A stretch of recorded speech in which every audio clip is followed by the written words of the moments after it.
ఇక్కడ సందర్భం వచ్చినప్పుడు అంటే ప్రెస్ మీట్ మాట్లాడుతున్నాం, కొన్నిసార్లు నేను మాట్లాడుతున్నా, కొంచెం మా టీపీసీసీ స్పోక్స్ పర్సన్స్ వాళ్ళు మాట్లాడుతున్నారు, కొంచెం ఎమ్మెల్యే గారు మాట్లాడుతున్నారు. కాబట్టి తరచుగా కాంగ్రెస్ పార్టీ తరఫుకి వెళ్ళి ఎవరో ఒక నాయకులు పెడతానే ఉన్నారు. ప్రెస్ మీట్ తగ్గించడం అనేది ఏమి ఉండదు. ఇంకోటి పార్టీ పోస్టులకు సంబంధించిన విషయాలంటే ఇప్పుడు చాలా మందికి గవర్నమెంట్ వచ్చినాక కొంతమందిని అకామిడేట్ చేయడం జరిగింది. వాళ్ళ టర్మ్ అయిపోతుంది. ఇప్పుడు వాళ్ళ టర్మ్ అయిపోతే కొత్త వారికి అవకాశం ఇస్తాం. తప్పకుండా ఎవరికైతే అవకాశం తెలియదో వాళ్ళందరినీ కూడా అధిష్టానం ఆల్రెడీ సీరియస్ గా ఆలోచన చేసింది. వారి పేర్లు తెప్పించుకున్నది. తప్పకుండా వారిని అకామిడేట్ చేసే దిశలోనే అంటే వారు అప్లై చేసుకున్నారు. జిల్లాకి వెళ్ళి వారు అప్లై చేసుకున్నారు.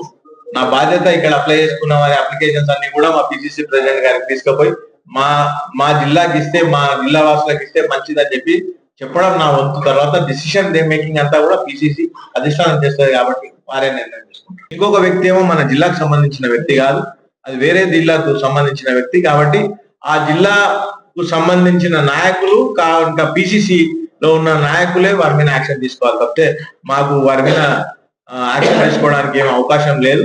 ఇక్కడ ఉన్న వ్యక్తి ఇంకొక సంభాషణ చేసే వ్యక్తి మా పార్టీకి సంబంధం లేని వ్యక్తి, మా పార్టీలో ఎప్పుడు కూడా జాయిన్ కాలేదు ఆయన.